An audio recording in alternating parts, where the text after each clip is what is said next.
تیری یہ شرائط اس معاہدے کے خلاف ہیں جو میں نے ان کے ساتھ کیا ہے۔ یہ اپنا مال و اسباب اور جو کچھ یہ لے جا سکتے ہیں لے جائیں، میں انہیں یہ حق دے چکا ہوں۔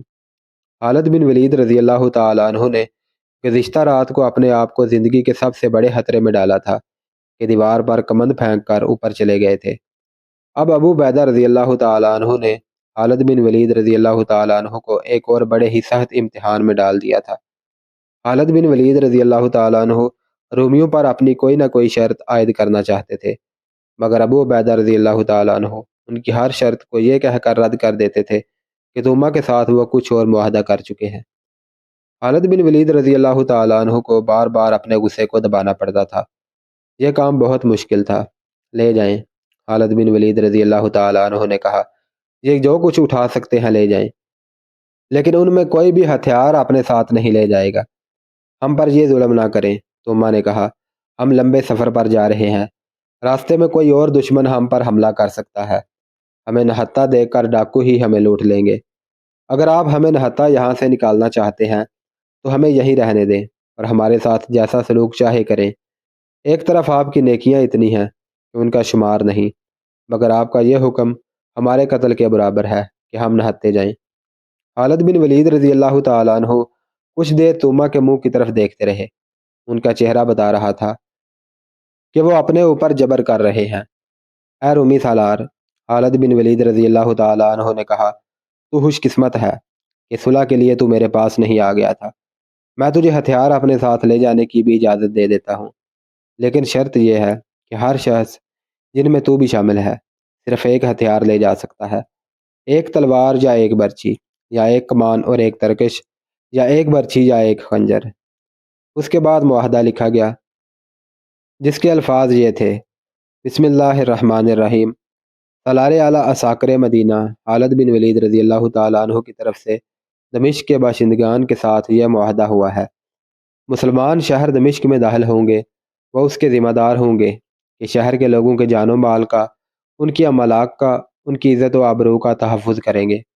اس میں ان کی عبادت گاہوں اور شہر کی فصیل کا تحفظ بھی شامل ہے۔ انہیں اللہ اور رسول اللہ صلی اللہ علیہ وسلم اور تمام تر مومنین اور خلیفۃ المسلمین کی طرف سے ضمانت دی جاتی ہے۔ ان کے ساتھ مسلمان رحم دلی اور ہمدردی کا سلوک اس وقت تک جاری رکھیں گے جب تک اہل دمشق جزیہ دیتے رہیں گے۔ جزیہ کی رقم 1 دینار فی کس مقرر ہوئی اور کچھ مقدار اناج وغیرہ کی مقرر ہوئی جو اہل دمشق نے مسلمانوں کو دینی تھی۔ وہ منظر مسلمانوں کے لیے بڑا ہی تکلیف دہ تھا جب رومی فوج دمشق سے روانہ ہوئی۔ جو شہری دمشق میں نہیں رہنا چاہتے تھے وہ فوج کے ساتھ جا رہے تھے۔ ان کی فوج نے شہریوں کو اپنے حصار میں لے رکھا تھا جیسے مسلمان ان پر ٹوٹ پڑیں گے۔ رومی سالار توما بھی جا رہا تھا۔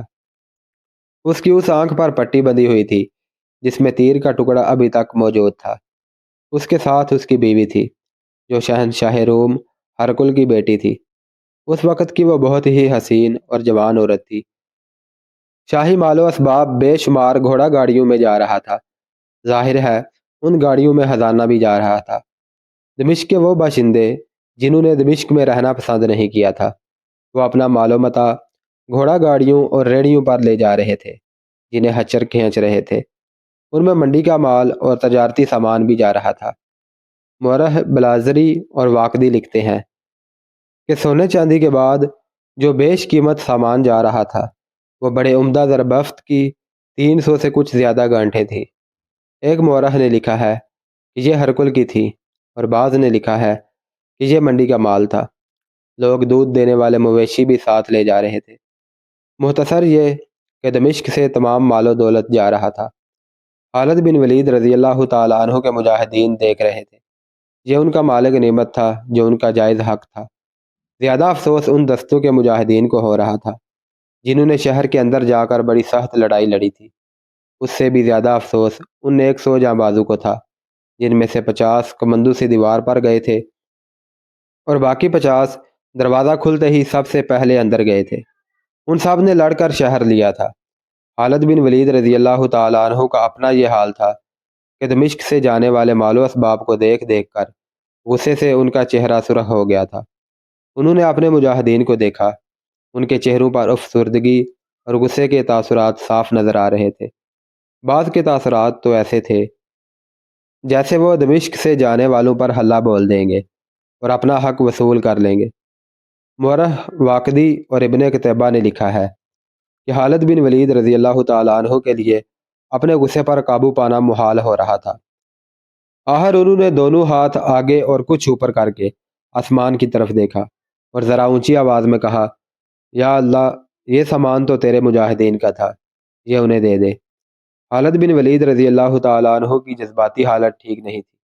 سالار محترم، خالد بن ولید رضی اللہ تعالیٰ عنہ کو اپنے قریب ایک آواز سنائی دی، آپ کو دمشق مبارک ہو۔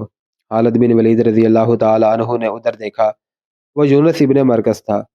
اسے دیکھ کر خالد بن ولید رضی اللہ تعالیٰ عنہ کو یاد آیا کہ اس شخص نے اس لڑکی کی خاطر دمشق فتح کروا دیا تھا جس کے ساتھ اس کی شادی ہو چکی تھی، لیکن لڑکی کے ماں باپ اسے یونس ابن مرکز کے ساتھ نہیں بھیج رہے تھے۔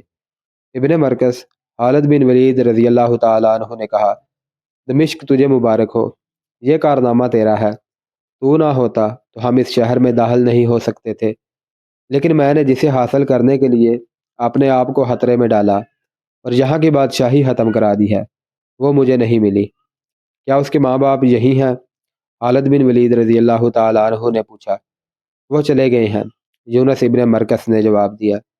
میں لڑکی سے ملا تھا، اسے کہا کہ وہ ماں باپ کو بتائے بغیر میرے ساتھ آ جائے۔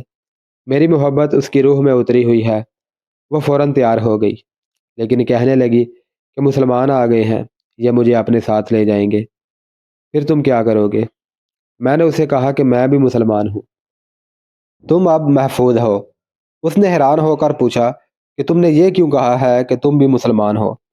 میں نے اسے بتایا کہ میں مسلمان ہو چکا ہوں۔ اتنا سننا تھا کہ وہ بالکل ہی بدل گئی، کہنے لگی کہ اپنے مذہب میں واپس آ جاؤ۔ میں نے اسلام کی خوبیاں بیان کی تو اس نے کہا، اگر تم اپنے مذہب میں واپس نہیں آؤ گے تو میری محبت نفرت میں بدل جائے گی۔ میں نے کہا کہ محبت مذہب کو نہیں دیکھا کرتی۔ میں نے یہ بھی کہا کہ میں اب مسلمان ہی رہوں گا۔ اس نے کہا، میں قسم کھاتی ہوں کہ آج کے بعد تمہاری شکل دیکھنا بھی گوارا نہیں کروں گی۔ میں دمشق سے جا رہی ہوں، اور وہ چلی گئی۔ کیا تم بھی اس کی محبت کو نفرت میں نہیں بدل سکتے؟ خالد بن ولید رضی اللہ تعالیٰ عنہ نے پوچھا۔ نہیں محترم سالار، یونس ابن مرکز نے کہا، میری محبت ایسی نہیں، یہ لڑکی مجھے نہ ملی تو شاید میں پاگل ہو جاؤں۔ میں نے آپ کو یہ شہر دیا ہے، کیا آپ مجھے ایک لڑکی نہیں دلا سکتے؟ وہ میری بیوی ہے۔ میں نے آپ کے ساتھ وعدہ کیا تھا، آپ چاہیں تو اپنا ایک دستہ بھیج کر لڑکی کو زبردستی لا سکتے ہیں۔ آپ فاتح ہیں۔ ابن مرکز خالد بن ولید رضی اللہ تعالیٰ عنہ نے کہا، معاہدہ ہو چکا ہے، ہم جانے والوں کا ایک بال بھی ان سے زبردستی نہیں لے سکتے۔ مورخ بلازری نے لکھا ہے کہ یونس ابن مرکز عقل اور ذہانت کے اعتبار سے کوئی معمولی آدمی نہیں تھا۔ خالد بن ولید رضی اللہ تعالیٰ عنہ اس سے متاثر تھے اور اس کے احسان مند بھی تھے۔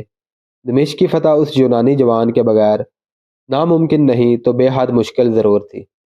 خالد بن ولید رضی اللہ تعالیٰ عنہ کو یہ شخص اسی لیے بھی اچھا لگتا تھا کہ اس نے اسلام قبول کر لیا تھا، اور جس لڑکی کی محبت اسے پاگل کیے ہوئے تھی، اس کے کہنے پر بھی اس نے اسلام ترک نہیں کیا تھا۔